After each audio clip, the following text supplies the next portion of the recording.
আমি জুমাটাকে নিয়েছি দিনের খাদমতের জন্য, কোরআনের কথা বলবো, হাদিসের কথা বলবো, বাধা দিবেন না, এটাই আমার খাদমত, আর কিছু লাগবে না। আপনি যদি বলেন যে কোরআনের কথা বলা যাবে না, হাদিসের কথা বলা যাবে না, তাহলে আগামী থেকে এই মিম্বারে আসবো না, এই মিম্বার আমার দরকার নেই।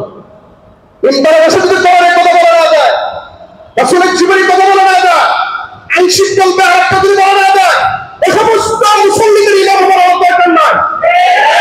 আমি ওই লোকদের ইমাম হতে চাই যাদের সামনে আল্লাহর কোরআনে যা আছে তা বলে দিতে পারি, রাসূলের জীবনে যা আছে তা বলে দিতে পারি। আমার মতো এখন জালেম হওয়ার দরকার নাই, কোরআনে কিছু অংশ বলবো আর কিছু অংশ বলবো না। আল্লাহ বলছেন তুমি জাহান্নামে ঢেলে দেওয়া হবে। দুনিয়া সামান্য খাওয়ার জন্য, সামান্য টাকার জন্য। রবিউল আউয়াল মাসের 16 তারিখ 1446 হিজরি, আশ্বিন মাসের 5 তারিখ 1431 বাংলা, সেপ্টেম্বর মাসের 20 তারিখ 2024 ইংরেজি। মহান রব্বুল আলামিনের দরবারে শুকরিয়া আদায় করছি। রব্বুল আলামিন মেহেরবানি করে, দয়া করে, মায়া করে জুমার সালাত আদায় করার জন্য আল্লাহর ঘরে আসার তৌফিক দান করেছেন। আমরা অন্তঃস্থল থেকে আল্লাহর শুকরিয়া আদায় করে বলি আলহামদুলিল্লাহ। অগণিত অসংখ্য দরুদ ও সালাম বিশ্ব মানবতার মুক্তির দেশারি সাইয়্যিদুল মুরসালিন খাতামুন নবিয়্যিন মুহাম্মদুর রাসূলুল্লাহ সাল্লাল্লাহু আলাইহি ওয়াসাল্লাম জীবনের প্রতিটা ক্ষেত্রে যার অনুসরণ করা ফরজ। মাগফিরাত কামনা করছি সব আল্লাহর বান্দা-বান্দী যারা ঈমানের সহিত মৃত্যুবরণ করেছেন। আল্লাহ রাব্বুল আলামিন সবার কবরকে জান্নাতের বাগান বানিয়ে দিন। জোরে বলি আমিন। আমাদের অনেকের আপনজন অন্ধকার কবরে চলে গেছেন। জুমার দিনে আমরা আল্লাহর কাছে চাইবো আল্লাহ যেন তাদের কবরগুলো জান্নাতের বাগান বানিয়ে দেন, আমিন। রবিউল আউয়াল মাসের ধারাবাহিক সিরিজ আলোচনায় আজকে আমরা রাসূলুল্লাহ সাল্লাল্লাহু আলাইহি ওয়াসাল্লামের জীবনী থেকে কিছু ইভেন্ট নিয়ে কথা বলবো, সেখান থেকে শিক্ষা নিয়ে আলোচনা করব, তথ্য ভিত্তিক। আমাদের কাছে দুইটা জিনিস রাসূল রেখে গিয়েছেন, গত জুমাতে আমরা আলোচনা করেছিলাম। বিদায় হাজারের ভাষণ এবং রাসূলের ওসিয়ত, শেষ ওসিয়তের ভিতরে ছিল আল্লাহ রাসূল বলেছেন তারাকতু ফীকুম আমরাইন লা তাদিল্লু মা তামাসসাকতুম বিহিমা কিতাবাল্লাহি ওয়া সুন্নাত নবিহি। মুহাম্মদ রাসূলুল্লাহ সাল্লাল্লাহু আলাইহি ওয়াসাল্লাম বলেছেন বিভ্রান্তির সময়ে মানুষ যখন কোনটা হক কোনটা না হক, তোমরা যখন বিভ্রান্ত হবে কোন একটা মাসালার ক্ষেত্রে, কোন একটা বিষয়ের ক্ষেত্রে, কেউ এটাকে হক বলবে, কেউ আরেকটাকে হক বলবে, হক না হবে এই দ্বন্দ্বে তোমরা যাবে কোরআনের দিকে। কোরআনুল কারীমে আছে কিন্তু তুমি খুঁজে পাও নাই, তখন মুহাম্মদুর রাসূলুল্লাহ সাল্লাল্লাহু আলাইহি ওয়াসাল্লামের জীবনে দেখবে। অথবা কোরআনে বিধানটা আছে তুমি বুঝো নাই, তাহলে মুহাম্মদুর রাসূলুল্লাহ সাল্লাল্লাহু আলাইহি ওয়াসাল্লাম কিভাবে ওই বিধানটা বাস্তবায়ন করেছেন, তোমরা রাসূলের জীবনীর দিকে যাবে। মুহাম্মদুর রাসূলুল্লাহ সাল্লাল্লাহু আলাইহি ওয়াসাল্লামকে আল্লাহ রাব্বুল আলামিন এই পৃথিবীবাসীর জন্য রহমত হিসেবে প্রেরণ করেছেন। আল্লাহ বলছেন ওয়া মা আরসালনাকা ইল্লা রাহমাতাল লিল আলামিন। হে নবী, আমি আপনাকে যত জগৎ আছে সব জগতের জন্য রহমত হিসেবে প্রেরণ করেছি। অন্য জায়গায় আল্লাহ বলছেন বাশীরাও ওয়া নাযীরা। নবী মুহাম্মদ সাল্লাল্লাহু আলাইহি ওয়াসাল্লামকে আল্লাহ পাঠিয়েছে বাশীরা, ভালো আমল করলে সওয়াব পাবে, জান্নাতের শুভ সংবাদ দিবে। আর খারাপ আমল করলে, আল্লাহর কোরআন অনুযায়ী না চললে, আল্লাহর বিধান অনুযায়ী না চললে নাযীরা, জাহান্নামের ভয় দেখাবে। আল্লাহ রাব্বুল আলামিন মুহাম্মদ রাসূলুল্লাহ সাল্লাল্লাহু আলাইহি ওয়াসাল্লামকে মডেল হিসেবে প্রেরণ করেছেন, যে কয়েকটা জুমাতে আমরা আলোচনা করেছি। আল্লাহ বলেন লাকাদ কানা লাকুম ফি রাসূলিল্লাহি উসওয়াতুন হাসানাহ। আমার রাসূলের জীবনে তোমাদের জন্য উত্তম আদর্শ আছে। এখন যদি রাসূলের জীবনী নাই জানি, আদর্শ গ্রহণ করব কিভাবে? আদর্শ গ্রহণ করতে হলে রাসূলের জীবনী লাগবে। আমাদের কেউ কেউ বলে থাকেন রাসূলুল্লাহ সাল্লাল্লাহু আলাইহি সাল্লামের আদর্শটা, জীবনটা 23 বছর, নবুয়ত লাভ থেকে শুরু করে 63 বছর পর্যন্ত এটা আমাদের আদর্শ না, বরং রাসূলুল্লাহ সাল্লাল্লাহু পুরো জিন্দেগিটা আমাদের জন্য আদর্শ। কারণ আল্লাহ রাসূল সাল্লাল্লাহু আলাইহি ওয়াসাল্লাম পুরো জিন্দেগিতে কখনো আল্লাহর নির্দেশের বাহিরে এমন কোনো কাজ করেননি, কখনো শিরিক করেননি, কখনোই করেননি। রাসূল মাসুম। রাসূলুল্লাহ সাল্লাল্লাহু আলাইহি সাল্লামের শৈশবকাল দেখলে আমরা শিশুদেরকে রাসূলের শৈশবকালের শিক্ষাটা দিতে পারি। রাসূলুল্লাহ সাল্লাল্লাহু আলাইহি সাল্লামের কৈশোর যদি দেখি, কিশোর বয়স রাসূল সাল্লাল্লাহু আলাইহি সাল্লাম কিভাবে কাটিয়েছেন, আমরা যদি কিশোরদেরকে সেটা শিখিয়ে দিতে পারি। রাসূলুল্লাহ সাল্লাল্লাহু আলাইহি সাল্লাম যৌবনকালটা কিভাবে কাটিয়েছেন আমরা যদি সেটা দেখিয়ে দিতে পারি, তাহলে আমাদের শিশু, আমাদের কিশোর, আমাদের যুবকেরা রাসূলুল্লাহ সাল্লাল্লাহু আলাইহি সাল্লামের চরিত্র দেখে, আদর্শ দেখে, জীবনী দেখে রাসূলের মতো করে নিজের জীবনটা করতে পারবে। ঠিক কিনা বলেন? কথা বলবেন। মুহাম্মদ রাসূলুল্লাহ সাল্লাল্লাহু আলাইহি ওয়াসাল্লাম পাঠিয়েছেন আদর্শ হিসেবে, মডেল হিসেবে। তো মডেল কোনটা? শিশুদের জন্য রাসূলের শিশু জীবন, কিশোরদের জন্য রাসূলের কৈশোর জীবন, যুবকদের জন্য রাসূল যুবক অবস্থায় কেমন ছিলেন। এরপরে রাসূলুল্লাহ সাল্লাল্লাহু আলাইহি ওয়াসাল্লাম নবুয়তের পরে পুরো জিন্দেগিটা শিশু, কিশোর, যুবক সবার জন্য নির্দেশন দিয়েছেন, যেটা আল্লাহর কোরআনে এসেছে। কোরআন অনুযায়ী রাসূল নিজের জীবনে বাস্তবায়ন করেছেন, যেটা নিয়ে আমরা কথা বলেছি। আজকে আমরা রাসূলুল্লাহ সাল্লাল্লাহু আলাইহি ওয়াসাল্লামের ধারাবাহিক জীবন নিয়ে যতটুকু টাইমে কভার করে আমরা আলোচনা করব আর শিক্ষা নেওয়ার চেষ্টা করব তথ্য ভিত্তিক। প্রথম কথা হলো, গত আলোচনায় আমরা বলেছিলাম রাসূলুল্লাহ সাল্লাল্লাহু আলাইহি ওয়াসাল্লাম যে মুমিনের জন্য রহমত, কাফিরের জন্য রহমত। আল্লামা কুরতুবী তার তাফসীর আল জামি' লি আহকামিল কোরআন, স্টুডেন্টরা এগুলো মনে রাখবে, ওলামায়ে কেরাম মনে রাখবে, এবং আমরা আম জনতা যারা আছি তারাও খেয়াল রাখবো কথাগুলো। আমার এক ঘন্টা আলোচনার ভিতরে অসংখ্য তথ্য থাকবে ইনশাআল্লাহ, সেগুলো আমরা মনে রাখবো, পরবর্তীতে যেন নিজেরা পড়াশোনা করতে পারি। কোনো সন্দেহ থাকলে সেটাও যেন দেখতে পারি। রেকর্ডগুলো হচ্ছে, রেকর্ডগুলো আপনারা যাচাই করে দেখবেন। আমরা সে কথাই বলতে চাই, যে কথা কোরআনে আছে, যে কথা হাদিসে আছে, যে কথা অথেন্টিক সিরা নববিয়া রাসূলুল্লাহ সাল্লাল্লাহু আলাইহি ওয়াসাল্লামের জীবনী গ্রন্থে আছে। কারণ এখন বিভ্রান্ত হচ্ছে মানুষ, অসংখ্য দলে বিভক্ত, ইসলামী দলগুলো অনেক দলে বিভক্ত, দেওবন্দিরা অনেক দলে বিভক্ত, আহলে হাদিসের অনেক দল আছে, সুন্নিদের অনেক দল আছে। বাংলাদেশে 50টার উপরে ইসলামিক দল আছে, 50-এর উপরে। বাংলাদেশের 50-এর উপরে ইসলামিক দল আছে। সবার দৃষ্টিভঙ্গি আমার জীবনে, আমার পরিবারে, আমার রাষ্ট্রে, আমার আল্লাহর বিধানটা, আমার রাসূলের তরিকা মোতাবেক বলে এত দলে বিভক্ত হয়ে আছে কেন? তখন আমরা আম জনতা কোন দিকে যাব?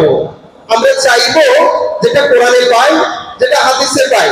কারণ বিশ্বনবী বলেছেন, তারাক্তু ফীকুম আমরাইন লান তাদিল্লু মা তামাসসাকতুম বিহিমা কিতাবাল্লাহি ওয়া সুন্নাত নবিহি, যে তোমাদের কাছে দুটো জিনিস রেখে যাচ্ছি, কোরআন এবং সুন্নাহ। এই সুন্নাহ কোরআন এটা বুঝার জন্য সাহাবায়ে কেরামের জীবনী লাগবে। সাহাবায়ে কেরাম কিভাবে রাসূলকে পেয়েছেন, কিভাবে সাহাবায়ে কেরাম রাসূলের এই আদর্শকে গ্রহণ করেছেন। এই জন্য আমাদেরকে অবশ্যই যে জায়গাতে প্রবলেম, সেই জায়গাগুলোতে আমরা কোরআন কি বলে, রাসূলের জীবনী কি বলে, সাহাবায়ে কেরামের আমল কি বলে, আমরা সেদিকে যাব। আল্লাহ আমাদের তৌফিক দান করুন, আমিন। মুহাম্মদ রাসূলুল্লাহ সাল্লাল্লাহু আলাইহি ওয়াসাল্লাম কি কাফিরদের জন্য রহমত? আল্লামা কুরতুবী তার তাফসীর আল জামি' লি আহকামিল কোরআনে উল্লেখ করেছেন, ফামান আমানা বিহি ওয়া সাদ্দাকা সাইদা, যে ব্যক্তি মুহাম্মদ সাল্লাল্লাহু আলাইহি ওয়াসাল্লামের প্রতি ঈমান এনেছে, তার প্রত্যেকটা কর্মকে সত্যায়ন করেছে, এই লোক দুনিয়াতেও সুখী, সে হকের উপর আছে, পরকালেও সে সুখী, সে রাসূলের সাথে জান্নাতে যাবে। ওয়া মান লাম ইউমিন বিহি, যে ব্যক্তি রাসূলের প্রতি ঈমান আনে নাই, সে কেমনে রহমত প্রাপ্ত? বলেছে সালিমা মিনাল খসফ ওয়া মিনাল আযাব, যে ব্যক্তি রাসূলের প্রতি ঈমান আনে নাই, সে বিকৃত হওয়া, শারীরিক দিক থেকে বিকৃত হওয়া এবং তাৎক্ষণিক আযাব থেকে সে বেঁচে গেছে। কারণ পূর্ববর্তী আম্বিয়া কেরামের অনুসারী যারা ছিল বা ওই সময়ে যারা সময় অতিবাহিত করেছে, তারা যদি নবীদের যদি জীবনী, নবীদের যদি আদর্শ নির্দেশ পালন না করে, সাথে সাথে আযাব এসেছে, আকৃতির বিকৃতি করেছে, আসমান থেকে আযাব নাযিল হয়েছে। মুহাম্মদ রাসূলুল্লাহ সাল্লাল্লাহু আলাইহি ওয়াসাল্লামের সময়ে এবং তার পরবর্তীতে রাসূলের যে সমস্ত অবাধ্য বান্দা উম্মত আছে, রাসূলের যে সমস্ত অবাধ্য উম্মত আছে, তারা ঈমান না আনলেও পূর্ববর্তী আম্বিয়া কেরামের প্রতি যারা অবাধ্য হয়েছে, তাদের উপর সাথে সাথে যে আযাব গজব ছিল, এই উম্মতে মুহাম্মাদের প্রতি সাথে সাথে আযাব গজব আসবে না। এজন্য ওয়ামা আরসালনাকা ইল্লা রাহমাতাল লিল আলামিন, রাহমাতাল লিল মুমিনিন, রাহমাতাল লিল কাফিরিন। আল্লামা কুরতুবী তার তাফসীর আল জামি' লি আহকামিল ভিতরে উল্লেখ করেছেন। মুহাম্মদ রাসূলুল্লাহ সাল্লাল্লাহু আলাইহি সাল্লামকে আল্লাহ রাব্বুল আলামিন এই পৃথিবীতে যখন প্রেরণ করেছেন তখন পুরো পৃথিবীর অবস্থা ছিল খুবই খারাপ। নারীর কোনো অধিকার ছিল না, গরিবের কোনো হক ছিল না, সামাজিক কোনো স্ট্যাটাস ছিল না, স্ট্রাকচার ছিল না, রাষ্ট্রীয় কোনো স্ট্রাকচার ব্যাগ ছিল না। জোর জার গুন্ডুকার অবস্থা ছিল। একটা বাবা তার সন্তানকে নিয়ে নিরাপদে দূরত্বে যাওয়ার কোনো অবস্থা ছিল না। এই জন্য নিজের মেয়েটাকে জীবন্ত কবর দিয়েছে। বহু বর্ণনা এসেছে, কিছু কিছু সাহাবী রাসূলকে এসে বলেছেন, আমি ঈমান আনার আগে আমার 8টা মেয়েকে ব্যবস্থা করেছে। আল-কাহানি মাহিদ তাফসীরের ভিতরে এসেছে। মুহাম্মদ রাসূলুল্লাহ সাল্লাল্লাহু আলাইহি সাল্লাম আসার পর পুরো পৃথিবী মানুষ তার সৃষ্টিকর্তাকে চিনেছে, বাবার মর্যাদা বুঝেছে, সন্তানের স্নেহ বুঝেছে, মায়ের কদর বুঝেছে, স্বামী স্ত্রীর বন্ধন ভালোবাসা হক জেনেছে, গরিবের অধিকার কি জেনেছে। আল্লাহ রাব্বুল আলামিন মুহাম্মদ রাসূলুল্লাহ সাল্লাল্লাহু আলাইহি ওয়াসাল্লামকে রহমত হিসেবে প্রেরণ করেছেন। আমার নবী, আমি ব্যক্তিগত জীবনের জন্য রহমত, আমার পরিবারের জন্য রহমত, আমার সমাজের জন্য রহমত, আমার রাষ্ট্রের জন্য রহমত, মুসলিমদের জন্য রহমত, অমুসলিমদের জন্য রহমত। রাসূলের পুরো জিন্দেগিটা আমাদের জন্য অনুকরণীয়। পুরো জিন্দেগি মুহাম্মদ রাসূলুল্লাহ সাল্লাল্লাহু আলাইহি ওয়াসাল্লামকে আল্লাহ রাব্বুল আলামিন 571 খ্রিস্টাব্দ 9 রবিউল আউয়াল 12 রবিউল আউয়াল দুটো বর্ণনা এসেছে। অধিকাংশ বলছেন 9 রবিউল আউয়াল রাসূল সাল্লাল্লাহু আলাইহি ওয়াসাল্লাম এসেছে, কিন্তু সোমবারের ব্যাপারে কারো কোনো মতভেদ নেই, রবিউল আউয়ালের ব্যাপারে কারো কোনো মতভেদ নেই। আল্লাহ রাসূল সাল্লাল্লাহু আলাইহি ওয়াসাল্লাম সোমবারে এসেছেন। রাসূলুল্লাহ সাল্লাল্লাহু আলাইহি ওয়াসাল্লামকে জিজ্ঞাসা করা হলো, আপনি আজকে রোজা রাখছেন কেন? বলে, আমি আজকে রোজা রাখার দুইটা কারণ। একটা হলো আল্লাহ রাব্বুল আলামিন আমাকে এই পৃথিবীতে সোমবারে প্রেরণ করেছেন, আবার আল্লাহ রাব্বুল আলামিন আমার উপরে প্রথম ওহী নাযিল করেছেন সোমবারে। সুবহানাল্লাহ। তথ্যগুলো খেয়াল রাখবেন। মুসনাদ আহমদ ইবনে হাম্বল, সেখানে আমরা আরো কিছু তথ্য পাবো। আন আব্দুল্লাহ ইবনে আব্বাস রাদিয়াল্লাহু আনহুমা ولد النبي صلى الله عليه وسلم يوم الاثنين واستثني يوم الاثنين وتوفي يوم الاثنين وخرج مهاجرا من مكة إلى مدينة يوم الاثنين وقدم المدينة يوم الاثنين رفع الحجر الأسود يوم الاثنين. ছয়টা তথ্য। মুসনাদ আহমদ ইবনে হাম্বল 2500 নম্বর হাদিস। আব্দুল্লাহ ইবনে আব্বাস রাদিয়াল্লাহু আনহু বলেছেন, রাসূলুল্লাহ সাল্লাল্লাহু আলাইহি ওয়াসাল্লাম সোমবারে দুনিয়াতে আগমন করেছেন। রাসূলুল্লাহ সাল্লাল্লাহু আলাইহি ওয়াসাল্লাম প্রথম নবুয়ত প্রাপ্ত হয়েছে, প্রথম ওহী নাযিল হয়েছিল, সেদিন ছিল সোমবার। এবং রাসূল ইন্তেকাল করেছেন সোমবার দিবসে। ওয়াখারাজা মুহাজিরান মিন মাক্কা ইলা মাদিনা, রাসূলুল্লাহ সাল্লাল্লাহু আলাইহি ওয়াসাল্লাম মক্কা থেকে মদিনা যাওয়ার জন্য রওনা হয়েছেন। মদিনা পৌঁছেন সোমবারে, বৃহস্পতিবার রাসূল রওনা হয়েছিলেন। এরপরে ওয়াকাদিমাল মাদিনা ইয়াউমুল ইসনাইন, রাসূলুল্লাহ সাল্লাল্লাহু আলাইহি ওয়াসাল্লাম মদিনা থেকে এসেছেন সোমবারে। ওয়াফাত হাজরুল আসওয়াদ, হাজরে আসওয়াদ নিয়ে যে ঝগড়া হয়েছিল সেটা স্থাপন করে দিয়েছিলেন সোমবারে। অনেকগুলো তথ্য আছে সোমবারকে নিয়ে। আমরা যদি রাসূলুল্লাহ সাল্লাল্লাহু আলাইহি ওয়াসাল্লামের জন্মদিবস পালন করতেই চাই, তাহলে আমাদের প্রথম আমলটা কি থাকবে? সোমবারে রোজা রাখা। সোমবারে কি করা? এই হচ্ছে মুহাম্মদ রাসূলুল্লাহ সাল্লাল্লাহু আলাইহি ওয়াসাল্লামের আমল ছিল সোমবারে রোজা রাখা। কেন? কারণ রাসূল বলেছেন এটা শুকরিয়া। আল্লাহ যে আমাদের সোমবারে দুনিয়াতে প্রেরণ করেছেন, আমরা শুকরিয়া আদায় করেছি। আল্লাহ রাব্বুল আলামিন যে আমাকে ওহী নাযিল করে দায়িত্ব দিয়েছেন, সম্মানিত করেছেন, সেটা সোমবারে। আবার আল্লাহ রাব্বুল আলামিন রাসূলকে দুনিয়া থেকে বিদায় করে দিয়েছেন সোমবারে। আমরা যদি রাসূলের জন্মদিবসে কোনো আমল করতে চাই, তাহলে এক নম্বর আমল কি হবে? সোমবারে রোজা রাখা। পারবো কিনা ইনশাআল্লাহ? নাকি শরবত বানিয়ে খাওয়ানো? আমরা কেউ কেউ রাসূল সাল্লাল্লাহু আলাইহি ওয়াসাল্লামের জন্মদিবসে শরবত বানিয়ে খাওয়াই। শরবত বানিয়ে খাওয়ালে কোনো সমস্যা নেই, আপনি আমাকে গরমের সময় শরবত বানিয়ে খাওয়াই দিন। কিন্তু সেটা তো রাসূলুল্লাহ সাল্লাল্লাহু আলাইহি ওয়াসাল্লামের জন্মদিবসে রাসূলের সুন্নাহ পালন হলো না। তথ্য দিয়ে কথা বলবেন, কোরআনে যা আছে সে অনুযায়ী আমল করার চেষ্টা করবেন, রাসূলুল্লাহ হাদিসে যা আছে তা নিয়ে আমল করার চেষ্টা করবেন, তাহলে সফলতা পাবেন।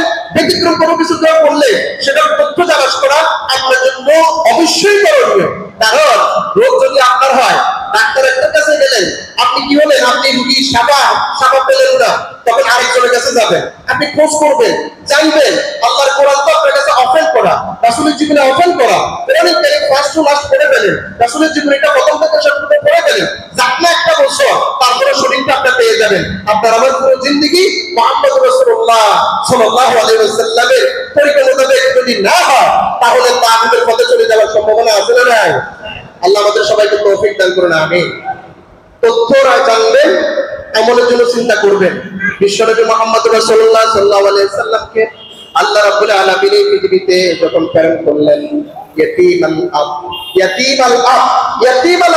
বাবাকে পান নাই, বাবার স্নেহ করা হাতটা রাসূলের মাথার উপরে পড়েনি। কারণ আম্মাজান রাসূলুল্লাহ সাল্লাল্লাহু আলাইহি ওয়াসাল্লাম আম্মাজানের রাসূল সাল্লাল্লাহু আলাইহি ওয়াসাল্লাম যখন গর্ভে ছিলেন তখন তার আব্বাজান ইন্তেকাল করেন। রাসূলুল্লাহ সাল্লাল্লাহু আলাইহি ওয়াসাল্লাম একেবারেই বাবার চেহারাতে দেখার সুযোগই হয়নি।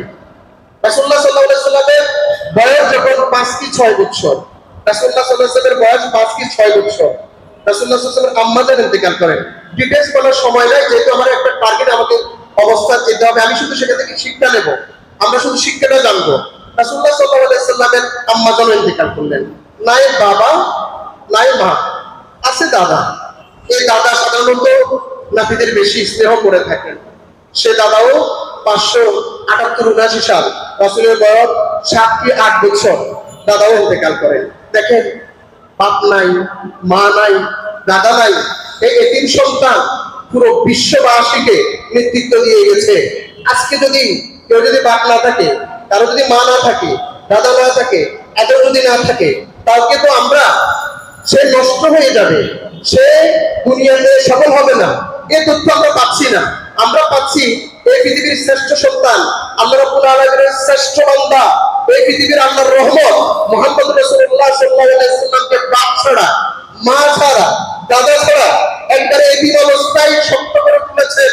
আজকের সমাজে আমরা যারা আমাদের দ্বারা এতিম অসহায়, তাদেরকে রাসূলের এই ছোটবেলার জীবনটা দেখিয়ে দিবে, দেখো তোমার বাবা মারা গেছে, তাতে তো অসুবিধা নাই, তোমার মা মারা গেছে, তাতে তো অসুবিধা নাই, তোমার দাদা নাই, তাতে তো অসুবিধা নাই। তুমি যদি সফল হতে চাও, আমার রাসূল কিভাবে ছোটবেলা বড় হয়েছে, তুমি দেখো, তিনি তো পৃথিবীতে শ্রেষ্ঠ হয়েছে, তুমিও তো শ্রেষ্ঠ হতে পারো। আমরা দেখাই দিতে পারি কি পারি না? তথ্য মনে রাখবেন, রাসূলুল্লাহ সাল্লাল্লাহু আলাইহি ওয়াসাল্লামকে দুধ পান করিয়েছেন প্রথমত তার আম্মাজান, দ্বিতীয়ত আবু লাহাবের দাসী সুয়াইবিয়া, তৃতীয়ত হালিমাতুস সাদিয়া। অনেক তথ্য আছে, আমি সেগুলো শুধু তথ্যগুলো মনে রাখবেন, সবগুলো রেফারেন্স সহকারে আছে। তিনটা কথা বলছি, তিনজনে দুধ পান করিয়েছে রাসূলুল্লাহ সাল্লাল্লাহু আলাইহি ওয়াসাল্লাম। এটা মক্কার নিয়ম অনুযায়ী ছিল। সেখানে অনেকগুলো রাসূলের মুজিজা ছোটবেলা থেকে দেখা গিয়েছে। অসত্য অথবা অস্বীকার করবেন কেন? মুহাম্মদ রাসূলুল্লাহ সাল্লাল্লাহু আলাইহি ওয়াসাল্লামকে আল্লাহ রাব্বুল আলামিন একেবারেই রাসূলের আম্মাজানের পেটে থাকা অবস্থা থেকে শুরু করে মৃত্যু পর্যন্ত ওদিকে দাগ লাগবে এমন কোনো কাজ রাসূলকে দিয়ে করা হয়নি। রাসূলকে আল্লাহ মাসুম হিসেবে দুনিয়াতে রেখেছেন ডিরেকশন দিয়ে একেবারে ছোটবেলা থেকে। যখন মক্কার লোকেরা কাফর করতো না, তখন রাসূল কাফর করতেন। যখন মক্কার লোকেরা কি শিরিক করতো, তখন রাসূল শিরিক করতেন না। যখন মক্কার লোকেরা জুলুম করতো, তখন রাসূল জুলুম করতেন না। যখন মক্কার লোকেরা মুরব্বিদের সম্মান দিত না, তখন রাসূল মুরব্বিদেরকে সম্মান দিতেন।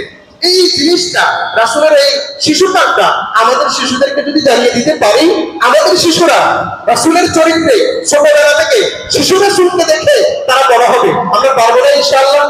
পারবো কিনা ইনশাআল্লাহ? প্রত্যেকটা জায়গাতে শিক্ষা দেওয়ার চেষ্টা করবেন। মুহাম্মদ রাসূলুল্লাহ সাল্লাল্লাহু আলাইহি সাল্লাম দুনিয়াতে আসার পর তার দাদা রাসূলের আম্মাজান দাদার কাছে পাঠিয়েছেন রাসূলকে। রাসূলুল্লাহ সাল্লাল্লাহু আলাইহি সাল্লামের দাদা নাম কি? Abdul Muttalib. আব্দুল মুত্তালিব রাসূলুল্লাহ সাল্লাল্লাহু আলাইহি সাল্লামকে নিয়ে কাবা ঘরে ঢুকেছেন। কোথায় ঢুকলেন? কাবা ঘরে। ওয়া দাখালা বিহি কাবাতা ওয়া দাআল্লাহ ওয়া শাকারা লাহু ওয়া ইখতারা লাহু ইসমা মুহাম্মদ। আব্দুল মুত্তালিব রাসূলুল্লাহ সাল্লাল্লাহু আলাইহি সাল্লামকে নিয়ে কাবা ঘরে ঢুকলেন, আর আল্লাহর শুকরিয়া আদায় করলেন, আল্লাহর প্রশংসা করলেন, আর কাবা ঘরের ভিতরে রাসূলের নাম রাখলেন কি? মুহাম্মদ। সুবহানাল্লাহ। আমাদের সন্তানরা হলে আমরা আল্লাহর শুকরিয়া আদায় করি, কংগ্রেচুলেশন জানাই হোক। আরে কংগ্রেচুলেশন কবে কে? কংগ্রেচুলেশন কবে কে? আমার সন্তান হয়েছে, 2 রাকাত নামাজ, আল্লাহ তুমি নিয়ামত দিয়েছো। কত মানুষ সন্তানের জন্য কাঁদে, সন্তান পায় না। কত মানুষ ছেলের জন্য কাঁদে, কত মানুষ মেয়ের জন্য কাঁদে। আল্লাহ তো আমাকে দিয়েছেন, নবীদের জন্য সন্তানের জন্য কেঁদেছে। আল্লাহ আমাকে সন্তান দিয়েছেন, প্রথমত আমার উচিত আমি আল্লাহর শুকরিয়া আদায় করে শুরু করে দিব। 2 রাকাত নামাজ পড়ে আপনার কাছে দোয়া করব, ও আল্লাহ আমাকে নিয়ামত দিয়েছো, এই নিয়ামত যেন আমি ঠিকমতো পালন করতে পারি, এই নিয়ামতকে যেন ঠিকমতো লালন করতে পারি, এই নিয়ামতকে নিয়ে যেন জান্নাতে যেতে পারি। শুকরিয়া আদায় হবে কার? শুকরিয়া আদায় হবে কার? কনগ্রেচুলেশন পাবে কে? এরপরে অন্য কাউকে কিছু। আমি দেখি আমার পুত্র সন্তান হয়েছে, সেখানে কনগ্রেচুলেশন। আরে ওর কি কোনো ক্ষমতা আছে নাকি? বাবার কোনো ক্ষমতা আছে? মায়ের কোনো ক্ষমতা আছে? আমি সেখানে বলবো আলহামদুলিল্লাহ। কি বলবো? আলহামদুলিল্লাহ লিখবো, আলহামদুলিল্লাহ বলবো, তারপরে আল্লাহর কাছে দোয়া করবো। তাহলে কি সন্তান দেওয়ার মালিক কে? আপনাদের এখানে চট্টগ্রামে কোথাও কোথাও ওয়াউদুল্লাহ বলি কি সুতা মাটি দরবারে গিয়ে বসায়। দরবার কোনো প্রদিক করে না? কোন দরবার ছেড়ে দিতে পারে? কোন দরবার মেরে দিতে পারে? এই চিন্তা করা যাবে? আল্লাহ রাব্বুল আলামিন বললেন লিল্লাহি মুলকুস সামাওয়াতি ওয়াল আরদ ইয়াখলুকু মা ইয়াশা ইয়াহবু লিমান ইয়াশাউ ইনাথা ওয়া ইয়াহবু লিমান ইয়াশাউ আয-যুকুর আও ইউসাওwijuhum dhukranan ওয়া ইনাথা ওয়া ইয়াজআলু মান ইয়াশাউ আকিমা ইন্নাহু আলীমুন কাদির। সূরা সূরা 49 নম্বর আয়াত। আল্লাহ বলছেন আকাশ জমিনের মালিক কে? আল্লাহ। লিল্লাহি মুলকুস সামাওয়াতি ওয়াল আরদ, আকাশ আর জমিনের মালিক আল্লাহ। ইয়াখলুকু মা ইয়াশা, আল্লাহ যা ইচ্ছে করেন তাই সৃষ্টি করেন। সৃষ্টি করার ক্ষমতা কার? কথা বলেন কার? সাউন্ড দিয়ে বলেন আল্লাহ। আল্লাহ শব্দের ভিতরে 4টা হরফ আছে, 4টা হরফ। একবার আল্লাহ বলতে পারলে 440টা লিখতে হবে। সুবহানাল্লাহ ভিতরে 9টা হরফ আছে, একবার সুবহানাল্লাহ বলতে পারলে 90টা লিখতে হবে। আলহামদুলিল্লাহ ভিতরে 9টা হরফ আছে, একবার আলহামদুলিল্লাহ বলতে পারলে 90টা লিখতে হবে। লা ইলাহা ইল্লাল্লাহ ভিতরে 12টা হরফ আছে, একবার বলতে পারলে 120টা লিখতে হবে। সূরাতুল ফাতিহার ভিতরে 120টা হরফ আছে, একবার বলতে পারলে 1200 লিখতে হবে। এগুলো দিবেন কে? কে দিবেন? আল্লাহ দিবেন। এজন্য সাউন্ড দিয়ে বলবেন কে? আল্লাহ। মুমিন আল্লাহ বলতে পারবে না, দেখছে হতভাগা আর কি। আল্লাহ বলার সাথে সাথে শয়তান লাফ দিয়ে অন্য জায়গায় যাবে, শয়তান থাকবে না। যেখানে আল্লাহ আছে সেখানে কে নাই? শয়তান নাই। প্রত্যেকটা কাজে বলবে সওয়াব দিবেন। সাউন্ড দিয়ে যদি আপনি কোন রাজনৈতিক নেতার জন্য বক্তব্য দিতে পারেন, কোন রাজনৈতিক নেতার নাম যদি বলতে পারেন, সেখানে আমার আল্লাহর জিকির কেন আমি করতে পারবো না? এই মুখ দিয়েছেন কে? এই মুখ দিয়েছেন কে? পাগল বানান নাই, আমাকে পাগল বানান নাই, আমাকে গুরু বানান নাই, আমাকে ছাগল বানান নাই, আমাকে বিবেকবান বানিয়েছেন, আমাকে মুসলমান বানিয়েছেন। আমি যেন এই মুখ দিয়ে কত বোঝা মানুষ আছে মুখ দিয়ে সে কথা বলতে পারে না, কত কবির আছে কানে শুনে না, কত লোক আছে অন্তর চোখে দেখে না, কত লোক পাগল রাস্তায় লেনতে হাঁটতেছে। আল্লাহ তো আমার সব ঠিক করে দিয়েছেন। আমি কি শুকরিয়া আদায় করেছি আল্লাহ? কথায় কাজে উঠতে বলতে জিকির হবে না, জিকির হবে না। সাউন্ড দিয়ে বলবেন আল্লাহ আল্লাহ আল্লাহ। সাহাবায়ে কেরাম রাস্তা হাঁটার সময় আল্লাহু আকবার তাকবীর দিতেন, আল্লাহু আকবার, আল্লাহু আকবার তাকবীর দিতেন। এখন কারো কাছে আল্লাহু আকবার ভালো লাগে না, মনে করে কোনো দলের স্লোগান না, এটা আমার স্লোগান, এটা আমার আল্লাহ দিয়েছে। এটা সাহাবায়ে কেরাম যখন 3-4 জন একসাথে হাঁটতেন তখন তাকবীর দিতেন, আল্লাহু আকবার, আল্লাহু আকবার, আল্লাহু আকবার তাকবীর দিতেন। এতে করে শয়তান আসলে থাকে না। আল্লাহু আকবার তাকবীরের সাথে সাথে শয়তানের কলিজা হালকা হয়ে যায়, দুর্বল হয়ে যায়। মানুষ যদি যেগুলো শয়তানের পাবন্দি করে তাদের মনের ভিতরে ভয় জমে আসে। এজন্য তাকবীর দিবেন আপনি ঘরের ভিতরে, ঘরের বাইরে, বিপদ দেখলে রাস্তাঘাটে, সেখানে আল্লাহু আকবার বলার সাথে সাথে 8টা হরফ উচ্চারণ হওয়ার সাথে সাথে 8 10 কত? 8 10 কত? 80 নাকি দিবেন কে? দিবেন কে? আল্লাহ আমাদের তৌফিক দান করুন, আমিন। আল্লাহ বলছেন আকাশ জমিনের মালিক আল্লাহ। তিনি যা ইচ্ছা করেন তাই সৃষ্টি করেন। যাকে ইচ্ছা করেন ছেলে দেন, যাকে ইচ্ছা করেন মেয়ে দেন, যাকে ইচ্ছা করেন ছেলে মেয়ে দুইটাই দেন, যাকে ইচ্ছা করেন ছেলে মেয়ে কিচ্ছু দেন না, বন্ধা হিসাবে রাখেন। এই ক্ষমতা কার? এই ক্ষমতা কার? হযরত ইব্রাহিম আলাইহিস সালামের সন্তান হয় না, 80টা বছর পার হয়ে যায়। আল্লাহর কাছে দোয়া করেন রব্বি হাবলি মিনাস সালিহিন, আল্লাহ আমাকে সন্তান দাও। নরমাল সন্তান না। দেখেন এখানে দোয়া করার সিস্টেমটা বুঝেন। আপনি বলেন আমার ছেলেটা সন্ত্রাস কেন, আমার ছেলেটা আমার কথা শুনে না কেন, আমার ছেলেটা এত সুন্দর আদর্শ হয় না কেন? আরে আপনি দোয়া করার সময় কি বলছিলেন রব্বি হাবলি মিনাস সালিহিন? জাকারিয়া আলাইহিস সালামের সন্তান হয় না? আল্লাহর কাছে দোয়া করে যুররিয়াতান তাইয়্যিবা, পবিত্র, চরিত্রবান, আদর্শবান বংশধর দাও। তাকে বলছেন, কাকে বলছেন? আল্লাহকে বলছেন। আর ইব্রাহিম আলাইহিস সালাম কাকে বলছেন? আল্লাহকে বলছেন। সূরা ফুরকান মুমিনদের চরিত্র বর্ণনা করতে গিয়ে আল্লাহ বলছেন মুমিনেরা প্রতিটি মুহূর্তে আল্লাহর কাছে দোয়া করবে, রব্বানা হাব লানা মিন আজওয়াজিনা ওয়া যুররিয়াতিনা কুররাতা আয়ুনিন ওয়াজআলনা লিল মুত্তাকিনা ইমামা। আয় আল্লাহ, আমাকে উত্তম বংশধর দান করো, যাদেরকে দেখলে চক্ষু শীতল হয়ে যায়। উত্তম স্বামী দান করো, উত্তম স্ত্রী দান করো, উত্তম বংশধর দান করো, যাদেরকে দেখলে চক্ষু শীতল হয়ে যায়, অন্তর ভরে যায়। আর ইমাম বানিয়ে দিও মুত্তাকিদের, লিডার বানিয়ে দিও মুত্তাকিদের। আমি যাদের নেতা হব, আমি যাদের লিডার হব, তারা যেন তোমাকে ভয় করে। সোরের লিডার হওয়ার দরকার নাই, সোর টাকাতে ইমাম হওয়ার দরকার নাই, সন্ত্রাসের নেতা হওয়ার দরকার নাই। আমি নেতা হতে চাই যে বয়সত্ব নামাজ আদায় করে, আমি নেতা হতে চাই যে তাহাজ্জুদ গুজার হয়, আমি নেতা হতে চাই যে কোরআন পড়ে, আমি নেতা হতে চাই যে পরিবার সমাজ রাষ্ট্রে আল্লাহ রাব্বুল আলামিনের আইনকে মানবে। ওয়াজআলনা লিল মুত্তাকিনা ইমামা। আল্লাহ রাব্বুল আলামিন জান্নাতি মানুষদের চরিত্র বর্ণনা করতে গিয়ে 13টা চরিত্র সেখানে বর্ণনা করেছেন। সূরা ফুরকানের 63 নম্বর আয়াত থেকে 74 নম্বর আয়াত পর্যন্ত আল্লাহ সেখানে 13টা চরিত্রের সর্বশেষ বলতে মুত্তাকিরা আল্লাহর কাছে দোয়া করবে, রব্বানা হাব লানা মিন আজওয়াজিনা ওয়া যুররিয়াতিনা কুররাতা আয়ুনিন ওয়াজআলনা লিল মুত্তাকিনা ইমামা। আমরা দোয়া করব ইনশাআল্লাহ, করব কিনা? নবী সন্তান হয় না, চাইবেন আপনার কাছে। ইব্রাহিম আলাইহিস সালামের ঘটনা, জাকারিয়া আলাইহিস সালামের ঘটনা, মুমিনদের চরিত্রের ভিতরে আল্লাহ বলছেন মুমিনেরা চাইবে আল্লাহর কাছে। আর আমি আপনি যদি কোনো কবরে যাই বলি, আপনি তুই নবী কেন রেখে, এটা কি রাসূল নবী নবীদের আদর্শের ভিতরে না বাহিরে? ভিতরে না বাহিরে? আপনি বলবেন মাজারে মাজারে যাবেন জিয়ারত করার জন্য, কে বলছে? মুহাম্মদ রাসূলুল্লাহ সাল্লাল্লাহু আলাইহি ওয়াসাল্লাম। তোমরা জিয়ারত করবা, কবরবাসীদের জন্য দোয়া করবা, নিজের জন্য দোয়া করবা। আপনি জিয়ারত করতে গিয়ে জিয়ারত করলেন, কবরবাসীর জন্য দোয়া করলেন, নিজের জন্য দোয়া করলেন, আল্লাহর কাছে দোয়া করলেন, আল্লাহ আমার দুনিয়াটা সুন্দর করে দাও, উত্তম বংশধরের ব্যবস্থা করো, এতে কোনো সমস্যা নেই। আপনি যদি বলেন যে বাপ এদের পরীক্ষা আছে, আগামী বিশুদ্ধবারের সম্মানের পরীক্ষা পাশ করতে আর ব্যবস্থা করে দিও, বাপের কোনো ক্ষমতা আছে? কেন আমরা বিবেকটাকে নষ্ট করছি? কেন আমরা শিরিক বুঝি না? কেন আমরা বিদআত বুঝি না? এক পক্ষ আছে কথা কথা সবগুলোকে বেদাত বলে দিচ্ছে, আর পক্ষ আছে শিরিকের ভিতর ঢুকে সেটাকে ইবাদত বলে দিচ্ছে। একটা সংক্ষেপে মনে রাখবেন, বেদাত হওয়ার জন্য 3টা শর্ত আছে। প্রত্যেক কথাকে বেদাত বলবেন না। বেদাত হওয়ার জন্য 3টা শর্ত। এটা রাসূলের যুগে না থাকা, এটা রাসূলের যুগে যে কাজটা করছে সেটা রাসূলের যুগে কেউ না করা। দ্বিতীয় নম্বর হলো সেটাকে ইবাদত মনে করা, সুন্নাহ হিসেবে চালিয়ে দেয়া। তৃতীয় নম্বর হলো সওয়াব পাবেন এই আশা করা। এই 3টা জিনিস থাকলে সেটা বেদাত হবে।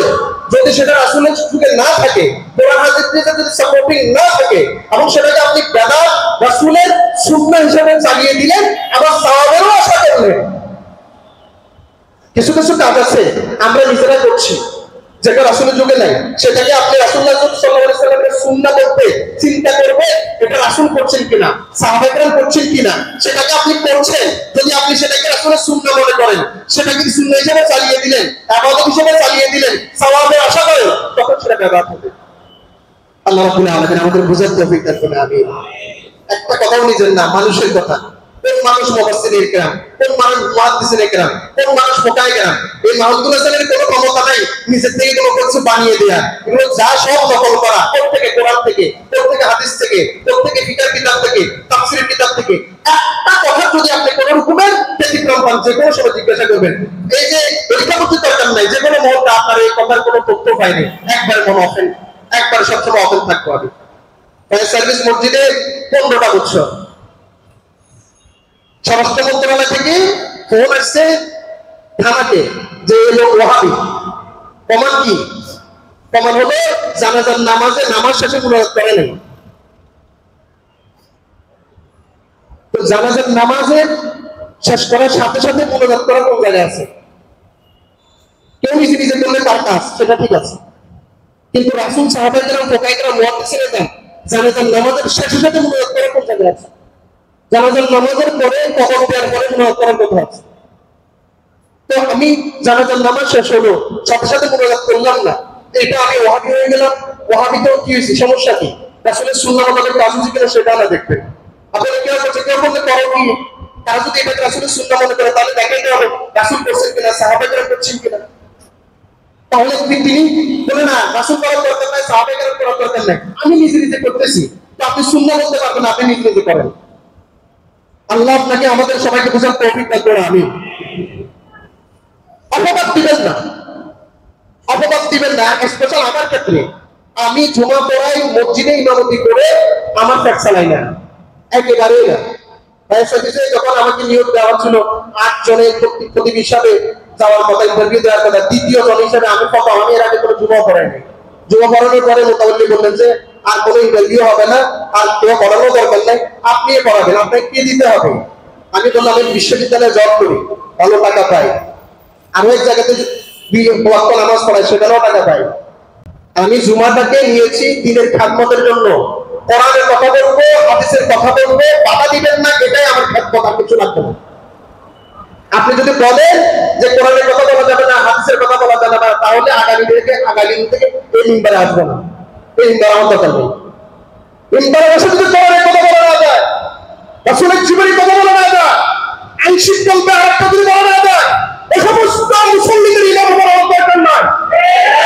আমি ওই লোকদের ইমাম হতে চাই যাদের সামনে আল্লাহর কোরআনে যা আছে তা বলে দিতে পারি, রাসূলের জীবনে যা আছে তা বলে দিতে পারি। আমার মতো এমন জালেম হওয়ার দরকার নাই, কোরআনে কি শুনছো বলবো, আর কি শুনছো বলবো না, আল্লাহ বলছেন তুমি জাহান্নামে ঢেলে দেওয়া হবে।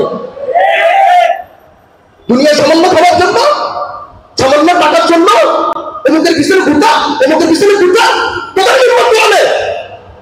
আমরা মুসল্লি হিসেবে থাকবো, যদি বলতে পারি আল্লাহর কোরআনে যা আছে তাই করবো। সূরা বাকারার 159 নম্বর আয়াত, আল্লাহ বলছেন আল্লাহর কোরআনে যা আছে তা যদি কোনো ব্যক্তি জানে, মানুষের জন্য বর্ণনা করা হয়েছে, সেগুলো যদি মানুষকে না জানিয়ে দেয়, তাহলে আল্লাহ লানত, পৃথিবীবাসীর লানত, লানতকারীদের লানত। আল্লাহ পরবর্তীতে আবার একটু পরে গিয়ে বলছে তাদের জন্য আল্লাহর জাহান্নাম অবধারিত। আমি কি জন্য ডায়াসে বসে আল্লাহর কোরআনের কথাগুলো বলতে পারবো না? তাহলে আমি কেন জাহান্নামে যাইতাম? তো আল্লাহ জাহান্নামে কোন দরকার নেই, আমি ওই ডায়াসে যাবো না। যদি দাওয়াত দিতে হয় কোরআনে যা আছে তা চ্যালেঞ্জ করবো, এটা কোরআনে নাই, চ্যালেঞ্জ করবো, এটা রাসূলের জীবনীতে নাই, তাহলে আমি আছি। আল্লাহ আমাদের সবাইকে বুঝার তৌফিক দান করে। আমি আল্লাহ রাব্বুল আলামিন মুহাম্মদ রাসূলুল্লাহ সাল্লাল্লাহু আলাইহি ওয়াসাল্লাম রহমত হিসেবে প্রেরণ করেছে।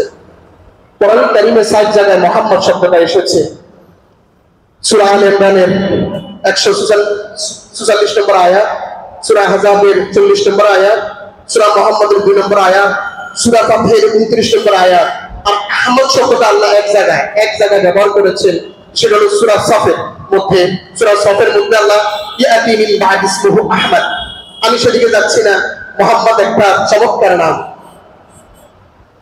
তাফসীর গ্রন্থগুলোতে বলা আছে যে মুহাম্মদ সাল্লাল্লাহু আলাইহি সাল্লামের নামটা রাখার আগে আরবে এই নামটা অপরিচিত ছিল। আপনি যদি ইতিহাসের গ্রন্থ খুলেন দেখবেন যে রাসূলের নাম রাখার আগে আরবে মুহাম্মদ শব্দটা অপরিচিত, কারো নাম ছিল না। আর এখন পৃথিবীতে খুঁজেন মুহাম্মদ সাল্লাল্লাহু আলাইহি ওয়াসাল্লাম, কত লক্ষ কোটি মুহাম্মদ, সুবহানাল্লাহ। মুহাম্মদ সাল্লাল্লাহু আলাইহি ওয়াসাল্লামের নামের ভিতরে রহমত আছে না নাই? তিনি তো পুরোটাই রহমত, আমার রাসূল তো পুরোটাই রহমত। সে রাসূলের উম্মত হতে পেরেছি, আংশিক মানছি আর আংশিক মানছি না। সে রাসূলের নামাজ মানছি, তাহাজ্জুদ মানছি, ব্যবসার সময় মানছি না রাসূলের নীতি, সমাজ পরিচালনার সময় মানছি না, রাষ্ট্র পরিচালনার সময় মানছি না। আল্লাহ আমাদের সবাইকে রাসূলের পুরো জিন্দেগি মানার তৌফিক দান করুন। আমিন। সহিহ মুসলিম 2য় অধ্যায় কিতাবুল ঈমান 76 নম্বর পরিচ্ছেদ, বাবুল ইসলাম, রাসূলুল্লাহ সাল্লাল্লাহু আলাইহি সাল্লাম, হাদিস নম্বর 431। রাসূলুল্লাহ সাল্লাল্লাহু আলাইহি সাল্লাম তার দুধ মা হালিমা আস-সাদিয়ার ওখানে দুধ পান করার সময় 5 বছরের মধ্যে মতান্তর 6 বছর রাসূলুল্লাহ সাল্লাল্লাহু আলাইহি সাল্লামের বক্ষ বিদীর্ণ করা হয়েছে।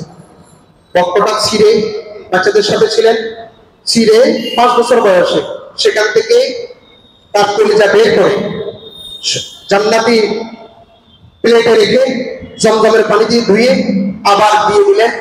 ওপেন হার্ট সার্জারি সর্বপ্রথম মুহাম্মদ রাসূলুল্লাহ সাল্লাল্লাহু আলাইহি সাল্লামের 5 বছর বয়সে আল্লাহর পক্ষ থেকে করা হয়েছিল। মানবীয় কোনো দুর্বলতা মুহাম্মদ রাসূলুল্লাহ সাল্লাল্লাহু আলাইহি ওয়াসাল্লামের ভিতরে কখনো ছিল না। আল্লাহ রাব্বুল আলামিন এটা পাবেন সহিহ মুসলিমের 2য় অধ্যায় কিতাবুল ঈমানের 76 নম্বর পরিচ্ছেদ, বাবুল ইসলাম রাসূলুল্লাহ হাদিস নম্বর 431। রাসূলুল্লাহ সাল্লাল্লাহু আলাইহি সাল্লামের এতিম নিয়ে আমরা কিছু কথা বলছিলাম। এতিমদেরকে স্নেহ করবেন, অসহায়দেরকে স্নেহ করবেন। আমি গতকাল একটা মাহফিলে বলেছি, এতিম অসহায় যারা, ওই যে সীতাকুণ্ড কলেজে এতিম অসহায় যারা, সে কি মুসলিম না অমুসলিম এগুলো দেখবেন না। এতিম অসহায় ক্ষেত্রে Muslim irrespective of rank, religion and colour এগুলো দেখবেন না। সে অসহায়, তাকে সহযোগিতা করতে হবে। সে এতিম, তাকে সহযোগিতা করতে হবে। আর বুখারী শরীফের একটা বহস আছে যে যে ব্যক্তি, যে বাচ্চাটা এখনো বালেগ হয় নাই, সেই বাচ্চাকে আপনি কাফির বলতে পারবেন না। সে নন মুসলিমের গোয়া হোক, সে অমুসলিমের সন্তান হোক। রাসূল বলছেন যে এই পৃথিবীতে সকল শিশু আল্লাহর ফিতরতে দুনিয়াতে আসে। বা আবওয়াহু ইউহাউদানিহি ওয়া ইউনাসসিরানিহি ওয়া ইউমাজ্জিসানিহি। বুখারী শরীফে একটা বাব নাযিল করা হয়েছে। তো সুতরাং এতিমকে লালন পালন করার জন্য চেষ্টা করবেন। আমাদের সমাজে অনেকে এতিমের সম্পদ ভোগ করে ফেলে, অনেকে সুযোগ বোঝে, বাপ নাই মা নাই। দেখেন আবু তালেব কি চমৎকার ব্যবহার করেছেন তার এই যে ভাতিজা এতিম মুহাম্মদ রাসূলুল্লাহ সাল্লাল্লাহু আলাইহি ওয়াসাল্লামের প্রতি। রাসূলও খুব বেশি করে বলছেন, এই শোনো, আনা ওয়া কাফিলুল ইয়াতীম কাহাতাইনি ফিল জান্নাহ ওয়া আশারা বিস সাব্বাবা ওয়াল উস্তা। সাব্বাবা উস্তা, রাসূলুল্লাহ সাল্লাল্লাহু আলাইহি ওয়াসাল্লাম দুইটা আঙ্গুলকে তুলে ধরলেন এভাবে করে। এটা হলো সাব্বাবা, এটা হলো উস্তা। খেলছেন বিনসিন উস্তা সাব্বাবা ইবাহাম, এই দুইটা আঙ্গুল এভাবে করে বললেন, শুনো, যে এতিমকে লালন পালন করে সে এবং আমি জান্নাতে এভাবে থাকবো। ওহররাতা বাইনাহুমা, রাসূলুল্লাহ সাল্লাল্লাহু আলাইহি ওয়াসাল্লাম কলিলা, সামান্য একটা পার্থক্য রাখলেন, এভাবে করে বললেন এভাবে থাকবো জান্নাতে। সুবহানাল্লাহ। আল্লাহ বলছেন যারা এতিমের সম্পদ খায়, ইয়াকুলুনা ফি বুতুনিহিম নারা, তারা তাদের পেটে আগুন ঢুকায়। খবরদার, আপনার কাছে একটা এতিম, আপনি তার মাথার উপরে হাত বোলাইলে রাসূল বলছেন মাথার উপরে যত চুল আছে চুল পরিমাণ সওয়াব আল্লাহ দান করবেন। সুবহানাল্লাহ। পারবো কিনা আমরা ইনশাআল্লাহ? রাসূলুল্লাহ সাল্লাল্লাহু আলাইহি সাল্লামের বয়স এই তো চলে গেল, 12 বছর পর্যন্ত ফেলে দিলাম সংক্ষেপে। রাসূল 571 সালে রবিউল আউয়াল মাসে সোমবারে দুনিয়াতে আগমন করেন। আম্মা জান 6 বছর বয়সে মারা যান। আব্বা জান তো রাসূল নিজে দেখেন নাই, তার পেটে থাকা অবস্থায় আব্বা জান ইন্তেকাল করেছেন। রাসূল সাল্লাল্লাহু আলাইহি সাল্লামের দাদা জান ইন্তেকাল করলেন 578-79 সালে। রাসূলের বয়স তখন 7-8। 12 বছর বয়সে রাসূলুল্লাহ সাল্লাল্লাহু আলাইহি সাল্লাম সিরিয়া যাচ্ছেন, ব্যবসা প্র্যাকটিস করছেন। তার সাথে চাচার সাথে। আপনার কাছে একটা এতিম থাকলে তাকে ফেলে নষ্ট করে দিবেন না, তাকে পড়াশোনা করাবেন, তাকে কি তার পায়ে দাঁড়ানোর জন্য যে প্রশিক্ষণ দেওয়ার দরকার সেটা দিবেন। এটা রাসূলের জীবনের ভিতরে আছে। আপনার সন্তান এতিম সন্তান, অমুকের ফুয়া, অমুকের সন্তান যে হোক না কেন, সে আপনার কাছে আমানত। আপনি তাকে লালন পালন করে বড় করে দেন, দেখবেন দুনিয়াতেও পাবেন, পরকালেও পাবেন। রাসূলুল্লাহ সাল্লাল্লাহু আলাইহি সাল্লামের চাচা আবু তালেব রাসূলকে ব্যবসা শেখাচ্ছেন। নিজের সন্তানকে নিচ্ছে না, বরং বাতিজাকে নিচ্ছে। কোথায়? সিরিয়াতে। বসরা নামক এলাকাতে যাওয়ার পরে একটা কাফেলা যখন সেখানে গেল, সেখানে জার্জিস নামক খ্রিস্টান পাদ্রী, এই যা বলছি এটা সুনানে তিরমিজি বাদউ নবুওয়াতিন নবী সাল্লাল্লাহু আলাইহি সাল্লাম হাদিস নম্বর 3620। এবং আপনি যদি আর রাহিক আল মাকতুম দেখেন, সব তাফসীর গ্রন্থগুলোতে আর সিরাত গ্রন্থগুলোতে পাবেন।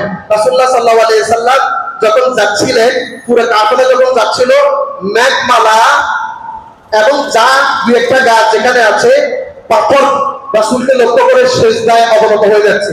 তিনি ফলো করলেন। তিনি ছিলেন খ্রিস্টান পাদ্রী। তিনি দেখলেন একটা বালককে খেয়াল করে এভাবে সেজদা হবে কেন। তিনি আস্থারি করে দেখলেন, খেয়াল করলেন এটা তো শেষ নবী হওয়ার আলামত। তারপরে কাছাকাছি গিয়ে বললেন, ওর নাম কি মোহাম্মদ? বলে হ। ওর আপনার নাম আব্দুল্লাহ? জি। মক্কা কুরাইশ বলছে জি। রাসূলুল্লাহ সাল্লাল্লাহু আলাইহি সাল্লামকে লক্ষ্য করে যখন এই কথাগুলো বলছেন, আবু তালেব বলছেন তুই কিভাবে জানো এটা? রাসূল সাল্লাল্লাহু আলাইহি সাল্লামের হাত ধরে এই জার্জিস বলছে, হাযা সাইয়্যিদুল আলামিন, হাযা ইয়াবাসুহুল্লাহু রাহমাতাল লিল আলামিন। فقال أبو طالب وما علمك بذلك؟ فقال إنكم حين أشرفتم من العقبة لم يبق شجر ولا حجر إلا خر ساجدا ولا يسجدان إلا لنبي وإني عارف بخاتم النبوة من حروف كتبه مثل التفاحة। বলল যে তোমরা যখন এই গিরিপথ দিয়ে যাচ্ছিলা, পাথরগুলো এই বালককে খেয়াল করে সেজদা হয়ে যাচ্ছে, গাছগুলো একটা সেজদা হয়ে যাচ্ছে। এটা পাথর এবং গাছরা সেজদা করবে নবী ছাড়া আর কারো ক্ষেত্রে হবে না। সুবহানাল্লাহ। তাকে কিছু ওসিয়ত করে দিয়েছিলেন আবু তালেবকে। মুহাম্মদ সাল্লাল্লাহু আলাইহি ওয়াসাল্লাম তখনও বুঝেন নাই, ছোট বয়স। এগুলো আবু তালেবকে বলেছিলেন।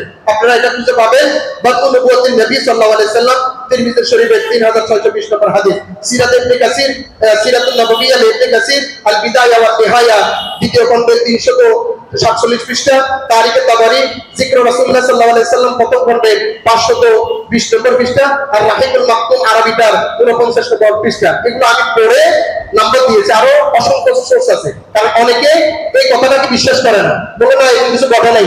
তো আমি ওটা যদি ইমাম তিরমিজি যদি লিখতে পারে, রাহিকুল মাকতুমের লেখক মুবারক যদি লিখতে পারে, ইমাম তাবরি যদি লিখতে পারে, বিদায়া নিহায়া ইবনে কাসির যদি লিখতে পারে, আর সিরাতুন নবী ইবনে কাসির যদি লিখতে পারে, আমি মাহমুদুল হাসান কে, আপনি আব্দুর রহিম কে, আপনি এগুলোকে জ্ঞান করবেন, তাফসীরের রেফারেন্স নেবেন, যেটা আছে সেটা বলবেন, বাড়তি বলবেন না, বাড়তি করবেন না।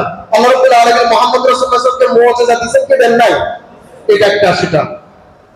আমার এখানে কথা হলো, মুহাম্মদ রাসূলুল্লাহ সাল্লাল্লাহু আলাইহি ওয়াসাল্লামকে শুধু মানুষ চিনছে তো এমন না, গাছপালাও চিনছে কি চিনছে না? তাকে চিনে নাই? আপনারা বলবে যে আমার মনে হয় কোন দিকের কথা বলতেছে।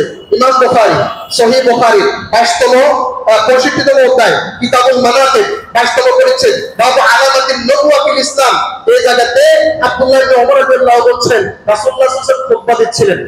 আগে যে একটা খেজুর গাছের যে নিচের অংশ আছে, খেজুর গাছের নিচের অংশ, এই অংশটার ভিতরে ফেলা দিয়ে ভাবে রাসূল সাল্লাল্লাহু আলাইহি সাল্লাম এই যে আসা নিয়ে লাঠি নিয়ে খুতবা দিতেন। যখন মিম্বার বানানো হলো তখন রাসূলুল্লাহ সাল্লাল্লাহু আলাইহি ওয়াসাল্লাম মিম্বারে উঠলেন। উঠার পরে দেখতে পেলেন ফাহান্নাল জিজউ হামিনান নাকা, ওষ্ঠি যেভাবে হনহনা দিয়ে আওয়াজ করে তাদের এভাবে ওই গাছটা কাটা শুরু করছে।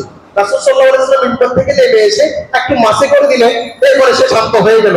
এরপর রাসূল আবার উঠলেন। ফুকাহারা বলেছেন হানাফিদের মতে এই মিম্বার হয়ে যাওয়ার পরে লাঠি দিয়ে ধরে এটা মানে খুতবা দিয়ে হানাফিদের এক পক্ষ এটাকে মাকরু বলেছেন, শাফি অন্যান্যরা বলেছেন ঠিক আছে, ইবনে কাইয়িম বলেছেন এবং কিছু আধুনিক আসলারা বলছেন মিম্বার হয়ে যাওয়ার পর আর লাঠি দিয়ে এটা উত্তম নয়, লাঠি দিয়ে খুতবা দেন। আমিও তো এই যে বড় পুকুর পারে লাঠি দিয়ে খুতবা দিতাম। কেন? কিছু স্কলার এটাকে ভালো বলছেন, মুস্তাহাব্বাত বলছেন, আর হানাফিদের একটা কিছু স্কলার বলছেন এটা কারাহাত। তো দরকার কি? যখন হয় থাকলে দিলাম, নাইলে নাই, কোনো সমস্যা নাই। আল্লাহ আমাদের বুঝার তৌফিক দেন। আমি বলছি রাসূলুল্লাহ সাল্লাল্লাহু আলাইহি সাল্লামকে গাছপালাও চিনতেন কি চিনতেন না? চিনতেন। আমরা আল্লাহর বান্দারা আশরাফুল মাখলুকাত বানিয়েছে, সে জালেমেরা রাসূলকে চেনে নাই, রাসূলের চরিত্র নিয়ে কথা বলছে, রাসূল আদর্শ গ্রহণ করে না। কেউ কেউ রাসূলুল্লাহ সাল্লাল্লাহু আলাইহি সাল্লামকে মুখ দিয়ে বলে ভালোবাসি, আশেক রাসূল বলে, অথচ ব্যক্তি পরিবার সমাজ রাষ্ট্রে আমার রাসূলের আদর্শ বাস্তবায়ন করার কথা বললে তারা টিকতে যায়। তাদেরকে চিন্তা করতে হবে আপনি কার উম্মত? আপনি কি শয়তানের উম্মত না মুহাম্মদ রাসূলুল্লাহ সাল্লাল্লাহু আলাইহি সাল্লামের উম্মত? আপনি মুহাম্মদ রাসূলুল্লাহ সাল্লাল্লাহু আলাইহি সাল্লামকে কতটুকু মানেন? কতক্ষণ তার উম্মত হলে, কতক্ষণ শয়তানের উম্মত হলে, কতক্ষণ আল্লাহর কি বান্দা হলে, কতক্ষণ শয়তানের কি উপাসনা করলে? কিয়ামতের দিন আল্লাহ বলবেন আলাম আহাদিনাইকুম, আমি কি তোমাদেরকে বলি নাই শয়তানের পূজা করিও না? ওয়ান্তাযু ইয়াওমা আইয়ুহাল মুজরিমুন, বিদাত হয়ে যাও। আল্লাহ আমাদের বুঝার তৌফিক দান করে। আমি কথা অনেক সংক্ষেপে চলে যাচ্ছি, তথ্যগুলো দিচ্ছি, আপনারা পড়ার চেষ্টা করবেন, জানার চেষ্টা করবেন। কারণ তিনি তো সেই মানুষ তিনি তো সেই সত্তা আছে যার কোনো গুনাহ নাই, মাসুম। আবার বলেন সমস্ত আম্বিয়া কেরাম মাসুম, তাদের কোনো গুনাহ নাই। সমস্ত সাহাবায়ে কেরাম মাগফুর, আল্লাহ রাব্বুল আলামিন তাদেরকে কি করে দিয়েছেন? মাফ করে দিয়েছে। এবং রাদিয়াল্লাহু আনহু ওয়া রাদওয়ান, সমস্ত সাহাবায়ে কেরামকে আল্লাহ মাফ করে দিয়ে সন্তুষ্ট হয়ে যাওয়ার ঘোষণা দিয়েছেন। এজন্য আহলে সুন্নাত ওয়াল জামাতের আকীদা হলো কোন সাহাবীর ব্যাপারে কোন উপরে মন্তব্য করা যাবে না, বরং নিজেরা কোন অন্যায় যদি করে থাকি তাহলে আল্লাহর কাছে মাফ চাইবো। আমার জীবনে কত অন্যায়, আরে আমি আমাদের এখন দোষ কি জানে? কে কোন দিক দোষ করছে এগুলো বুঝে রাই দিচ্ছি, নিজেরটা চোখে আর দেখি না। আল্লাহ আমাদের নিজের দোষগুলো চোখে দেখার তৌফিক দান করো, আমিন। রাসূলুল্লাহ সাল্লাল্লাহু আলাইহি সাল্লামের বয়স যখন 15-16, 586-87, আজকে যুবকদের জন্য 5 মিনিট কথা বলে আমি মনে হয় একটা প্রশ্ন আছে, সংক্ষেপে করে আমার শেষ করবো আলোচনা। রাসূলুল্লাহ সাল্লাল্লাহু আলাইহি সাল্লামের বয়স তখন 15-16 দিকে, 586-87, মনে রাখবেন, ইতিহাস জানা দরকার। আজকে দেখবেন আমাদের ভাইরা, আমাদের ছেলেরা, আমাদের ছাত্ররা, তারা বলিউডের নায়িকাদের, হলিউডের নায়িকাদের এবং ক্রিকেট খেলা বিভিন্ন খেলোয়াড়দের বিয়ে করছে, কোথায় যাচ্ছে, চুল কেমন রাখছে, দুনিয়ার সব জানে।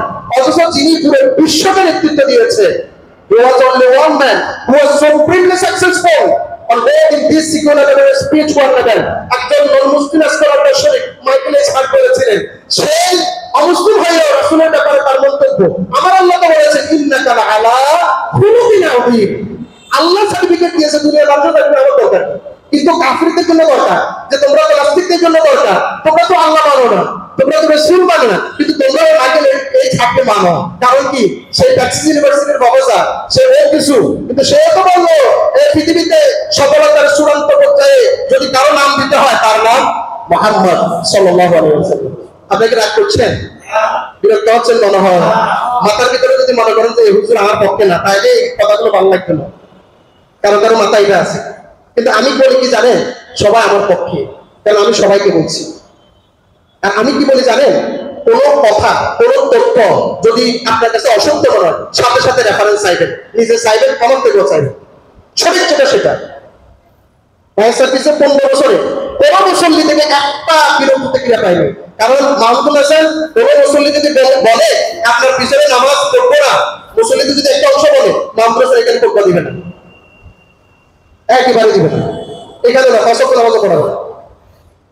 সেই ক্ষতির উপর কি রাসূলের বক্তব্য আছে, যাকে কে চায় না, মুসল্লিরা চায় না। আর মুসল্লি যদি কোনো ক্ষতিকে মিথ্যা অপবাদ দেয়, আল্লাহর গজব তার উপর টিকে পড়বে না, কোনো সন্দেহ নেই। সঠিকটা জ্ঞান রাখবেন।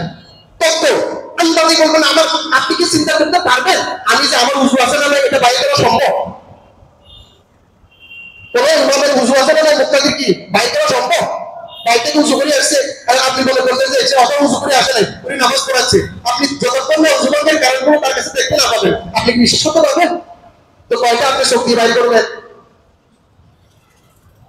খোসাখুসি কম করে আল্লাহকে হাজির নাজির জেনে শরীয়তটাকে বুঝার চেষ্টা করবেন, সঠিকটাকে জানার চেষ্টা করবেন, মিথ্যা হলে প্রকাশ করবেন, তাহলে দেখবেন সঠিকটা পেয়ে যাবেন।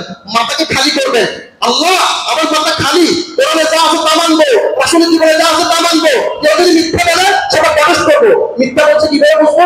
আমি শুনে আসছি এটা এরকম, এখানে হুজুরে বলে এরকম, তাহলে একটা তথ্য কি যাচাই চলো, তথ্য যাচাই যেটা সঠিক সেটাই নেবেন, কারণ আপনার রোগ আছে, চিকিৎসা আপনাকেই করতে হবে। আল্লাহ আমাদের বোঝার তৌফিক দান করুন, আমিন। 586-87 রাসূলের বয়স তখন 15-16, এই কাছাকাছি বয়স। মক্কাতে তখন কি হতো, হজ হতো, বাহির থেকে লোকেরা এসে তাওয়াফ করছে, তখন কাবা শরীফকে তারা সম্মান দেখাতো, মারামারি কাটাকাটি হানাহানি হতো। মুহররম, যুলকাদা, যুলহিজ্জা এবং রজব, এই 4 মাসে তারা মারামারি কাটাকাটি হানাহানি করতো না, কাবাকে সম্মান করতো। কিন্তু মেলা বসতো হজকে কেন্দ্র করে, মেলা বসেছে, জুবাইর বংশের এক লোক এসে তার জিনিস বিক্রি করলো, মক্কার লিডার আসিয়া ইবনে ওয়াইল জিনিসগুলো নিয়ে ফেললো, কোনো টাকা পয়সা দিল না। জুলুম, এই যে এখান থেকে শিক্ষা নেবেন।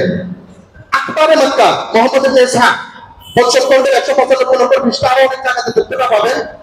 তখন জুবাইর ইবনে আব্দুল মুত্তালিবের সন্তান জুবাইর এবং আরো বেশ কিছু যুবক তারা একত্রিত হয়ে একটা সংগঠন করলেন।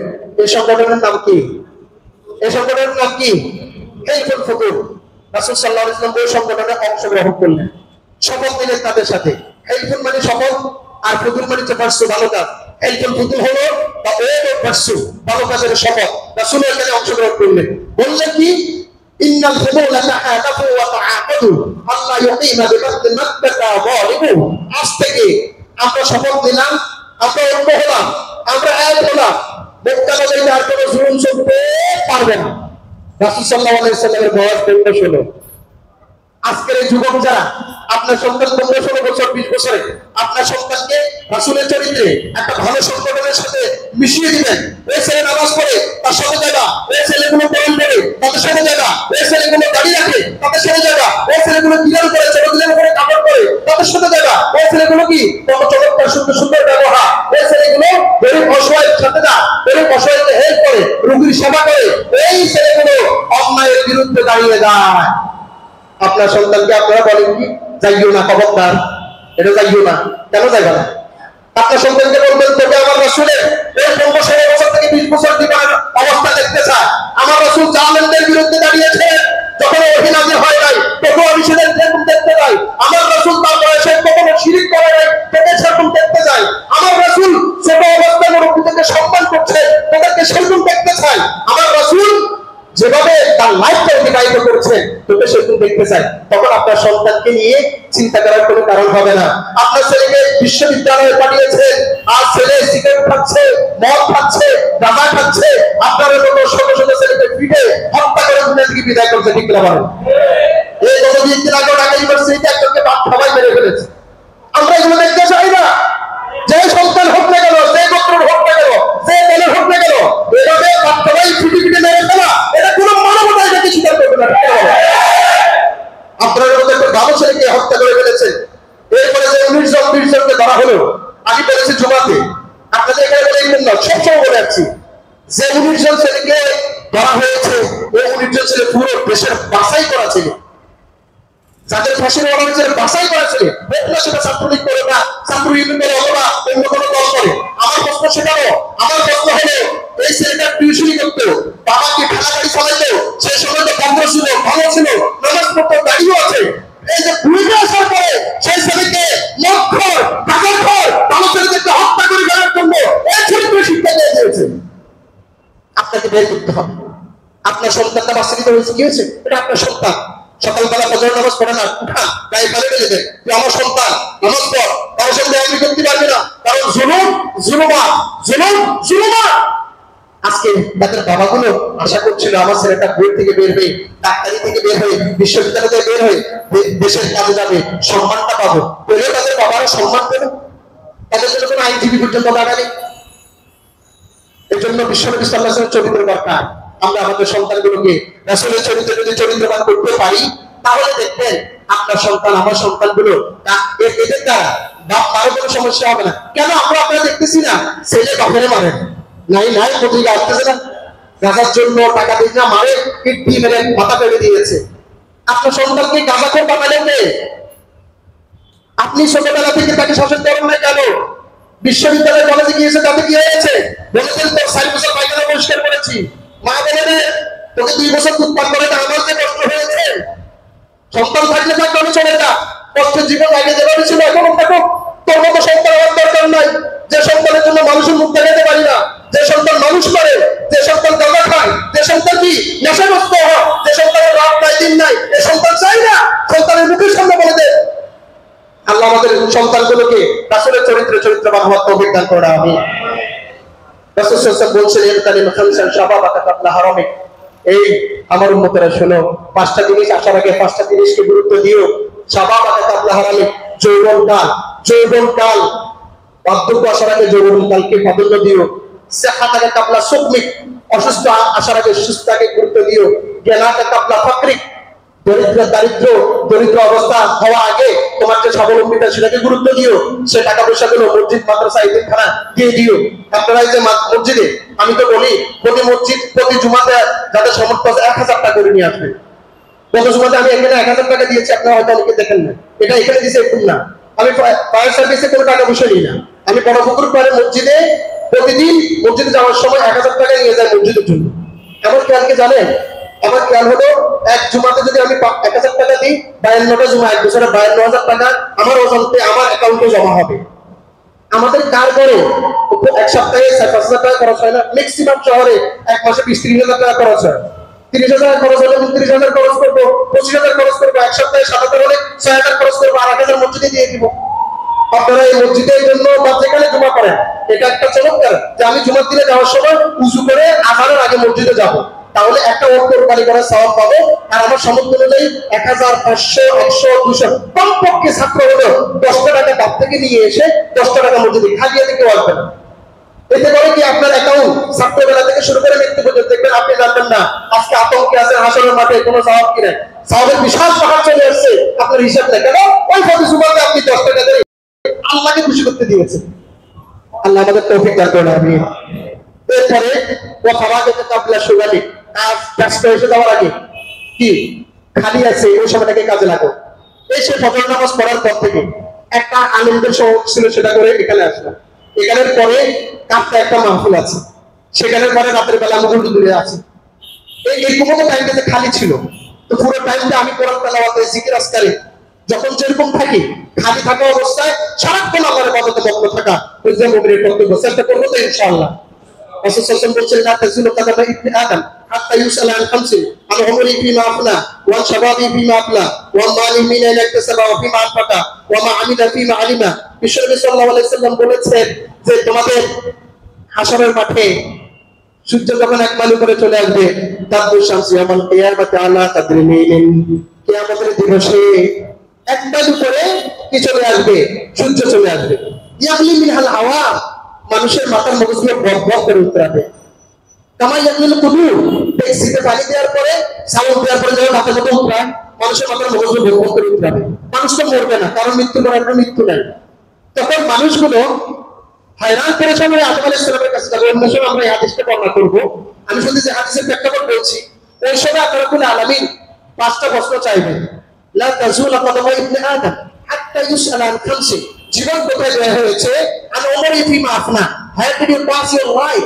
জীবন কোথায় দেয়া হয়েছে তার পিছনে how did you pass your life কি বলছেন লা তাজুল কদম ইবনে আদম হাত্তা ইউসআল আন খামসি পাঁচটা প্রশ্ন আন উমরি ফিমা আফনা وعن شبابي فيما أبلى ومالي من أين اكتسب وفيما أنفق وما علم فيما وما عمل فيما علم বিশ্বনবী বলেছেন যে কোথায় তোমার how do you pass your life জীবন কোথায় দেয়া হয়েছে how do you pass your life জীবন কোথায় দেয়া হয়েছে from where do you earn কোথেকে ইনকাম করেছো to where do you spend কোথায় দেয়া করেছো did you perform what you learn তুমি কি যেটা শিখেছো সেটা আমল করছো কিনা এই পাঁচটা প্রশ্ন হাসর মাঠে প্রত্যেককে জিজ্ঞেস করবে আল্লাহ আমাদের তৌফিক দান করুন আমিন আল্লাহ যেন আমাদেরকে এই প্রশ্নগুলোর জন্য রেডি থাকার তৌফিক দান করুন আমিন ও যুবক তোমার রাত যাবে আলী রাদিয়াল্লাহর মতো তোমার রাত যাবে হাসান হোসেন রাদিয়াল্লাহু আনহুর মতো তোমার রাত যাবে আবু বকরের মতো আমাদের রাত যাবে কিছুক্ষণ ঘুমে কিছুক্ষণ তাহাজ্জুদে আমাদের দিন যাবে সেই সাহাবায়ে কেরামের মতো